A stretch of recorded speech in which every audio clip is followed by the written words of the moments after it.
नगर निकाय चुनाव में किसकी जीत और किसकी हार होगी, ये प्रत्याशियों के नामांकन के वक्त ही लगभग पता चल चुका है। क्योंकि सपा भाजपा में कड़ी टक्कर होगी तो वहीं मायावती को बड़ा झटका लगता नजर आया है। जी हां, सर्वजन हिताय सर्वजन सुखाय के बुलंद स्वर और दलित मुस्लिमों के दम पर निकाय चुनाव में बेहतर नतीजों की उम्मीद लगाए बसपा के कई सीटों पर प्रत्याशी ही नजर नहीं आएंगे, तो इससे कहीं ना कहीं बसपा की हार तय मानी जा रही है। आपको बता दें कि 17 नगर निगमों में मेयर पद पर 65% मुस्लिम उम्मीदवार उतारने वाली बसपा प्रमुख मायावती की तमाम कोशिशों के बावजूद निगम के 1/3 से ज्यादा वार्डों में हाथी दिखाई नहीं देने वाला।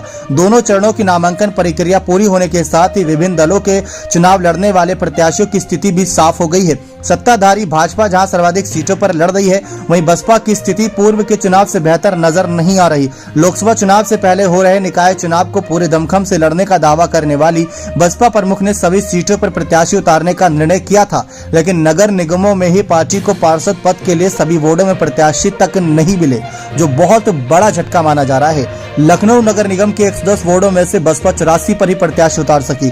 इसी तरह कानपुर में भी 40 वार्डों पर पार्टी को प्रत्याशी नहीं मिले। मुरादाबाद में तो 70 वार्डों में से सिर्फ 29 पर ही बसपा लड़ रही है। प्रयागराज की स्थिति भी कुछ अलग नहीं है।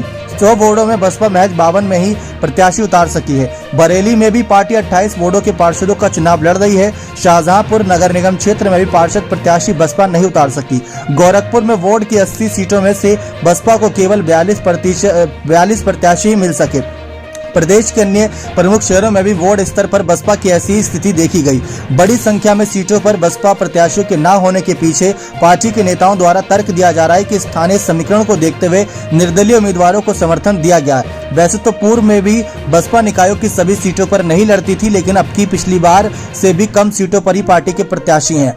ये बात साफ है कि कहीं ना कहीं मायावती को बड़ा झटका इस बार नगर निकाय से लगने वाला है, जहां साल 2007 में पूर्ण बहुमत की सरकार बनाने वाली बसपा ने विधानसभा चुनाव से पहले हुए निकाय चुनाव में तो हिस्सा तक नहीं लिया था। गौरतलब है कि शहरों में ऐसे कई इलाके हैं जहां बसपा के कोर वोटर नहीं है। ऐसे में जीतने की कम उम्मीद के चलते बसपा से चुनाव लड़ने में कोई दिलचस्पी भी नहीं दिखाता।